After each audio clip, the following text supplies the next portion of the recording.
Many members of the GOP are retiring. They will not be seeking re-election, and this has congressional Republican leaders in a panic, and it should, because first of all, they're unlikely to take back the House, which is good news, but they're worried about losing ground in states like Texas. So I'll give you the latest example.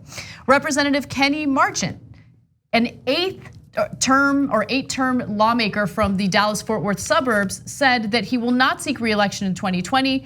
That made him the 11th GOP representative so far to say that he'll step aside, compared to just 3 Democrats, and the 7th in just 2 weeks. Tick.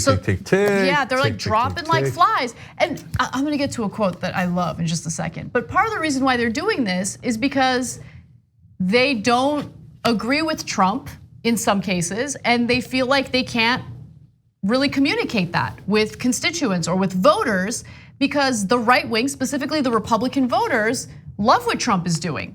I mean, the Republican voters give him an approval rating in the 90% range. That's insane.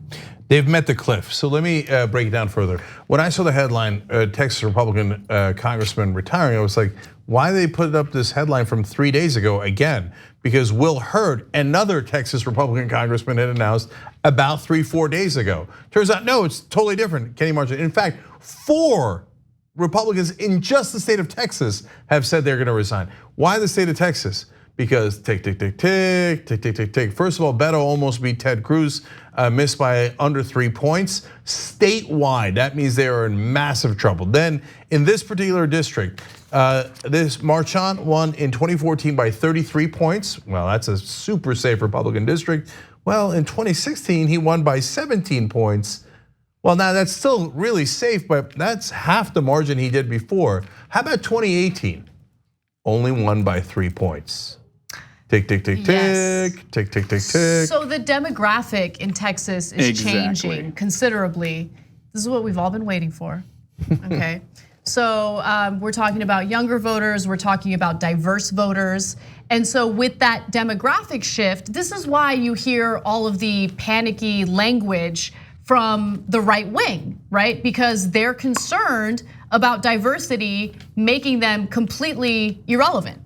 And well, they say it. They say it all the time. They're like, Democrats want to bring in immigrants into this country, so they will vote for Democrats. That's why they want open borders, which doesn't make any sense if you look at the actual opinions. Like if you look at a psychographic report of immigrants, you will realize that they do fall on the more socially conservative side. They do, But the reason why they vote Democrats is because Republicans are like, we're gonna gamble and we're actually going to focus on the uneducated white working class voters, and the best way to do that is through racial agitation. So if you want to win over the Hispanic population in Texas and in numerous other parts of the country, just don't be racist. It's so simple. That's such a great point. It's not just the leftists like Hassan saying that. Will Hurd, a Republican congressman that retired a couple of days ago, like I told you, he said it on the way out. He was the last remaining black Republican in the House. And he said, what we might try to do is actually appeal to African Americans and other minorities. But we ain't doing it now. Well, they were going to do it with Mitt Romney. There was an entire party strategy change. Immigration reform was being discussed, and then Donald Trump completely upended that. And unfortunately, that gamble worked. Paired up with the anti-establishment backing that Donald Trump had, and it was like to blow up the system, and obviously people were frustrated with the establishment Democrats and establishment Republicans as a whole, but still, it worked. And right now, what the Democratic Party is doing is absolutely preposterous, because the electoral math that we're engaging in is looking at a little sliver of these like battleground states to see if we should go more moderate and only do 30% less racial agitation in the form of Joe Biden, so that we could potentially win over 20,000 white working class voters that may have voted for Obama and then voted for Donald Trump. It's insane. We have to be pushing for something. It is insane, because while I have no doubt that there are parts of that demographic that are fueled by racism and all that, you know what actually motivates them more? A politician who actually understands their economic interests, right? And wants to fight for economic justice. Exactly. So if you have a real progressive candidate who sheds light and raises awareness about the systemic issues in place and what he or she is gonna do to upend that system, I think that that's a much better play. But the corporate Democrats love the system that's in place, which is why they're gonna go ahead and take their bets on someone like Biden. So, but I do want to talk about how the Republicans are on the edge of a cliff right now, because I don't want you to get misled. So in 2016, if you watch this show, you heard me warn over and over again that Donald Trump could win. I even said on television that he would win, right?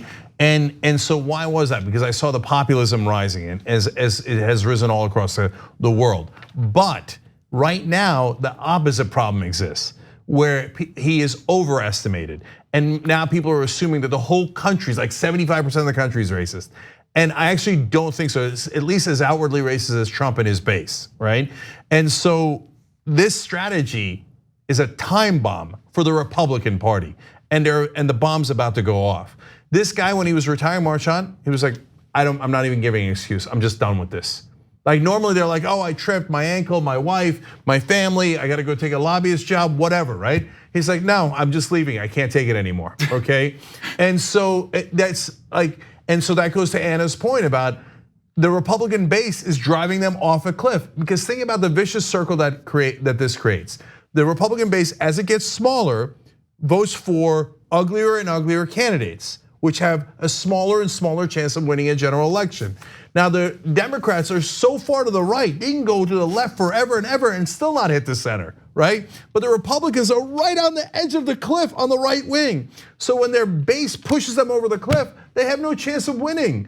And so they're getting wiped out in Texas. Wake up and smell the BS of not only the Republican Party, but the media calling this close. It's not close, they're gonna get wiped out, especially if we have a populist or a progressive or hopefully both, instead of a corporate guy who's their only hope for the Republican Party is corporate Democrats. Yeah, that's who say really big important. business is awesome. No, that's a really important distinction to make, though.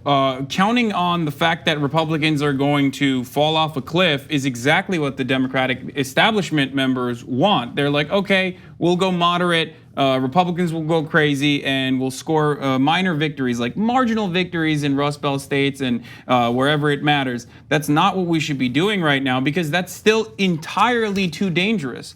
It's entirely too dangerous to make that gamble. I've said this many times.